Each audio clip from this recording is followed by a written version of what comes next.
What's up, Patriots? Constitution Vet coming to you live in the field once again. Today's focus is on the word mastery. There you are. You are a brand new homeschooling teacher, but you're not really sure what type of classroom you want to create. Obviously, your home is the classroom, but what do you want that classroom to look like? Do you want to be more traditional, or do you want to be a mastery classroom? Today, I'll show you what that classroom looks like. In the traditional classroom, the way you instruct typically revolves around the average student. Whereas in a mastery classroom, teaching is completely individualized. You base your teaching off of the student's needs, their interests, their readiness, and their learning profile. When it comes to receiving credit for courses, traditionally, they receive the A, B, C, or D. However, mastery is a little bit different. While they still have a gradebook, mastery also incorporates different levels. So for example, a 4% in a mastery scaling could show the student gets the material.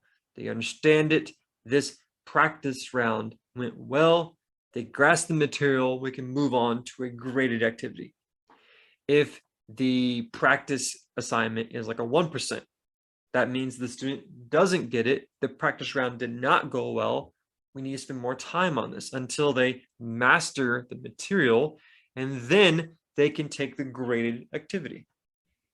Point is, when it comes to the gradebook, mastery is going to have more of the practice sessions and fewer of the graded activities. In the traditional setting, students of a certain age sit in the classroom for an agreed upon number of days before they are promoted to the next grade or level. But for mastery, that's completely different. Once the student proves that they understand the material, once they prove mastery, they're good. They can move on. They don't need to stay in one spot for a certain amount of time. That's why the mastery method of teaching is beautiful in the homeschool environment. Finally, assessments. Even with mastery, you still got to assess the student's knowledge, but the way it's done is what is different. Traditionally, you have your exams, your midterm exams, your final exams. Those tests, those quizzes are usually going to be multiple choice A, B, C, or D, and they're going to be numerical, which again, that's normal. However, mastery is different. Once a student shows that they understand the material, you can then assess their knowledge. For example, the American West, you could assess their knowledge by having a student build a project that showcases their knowledge.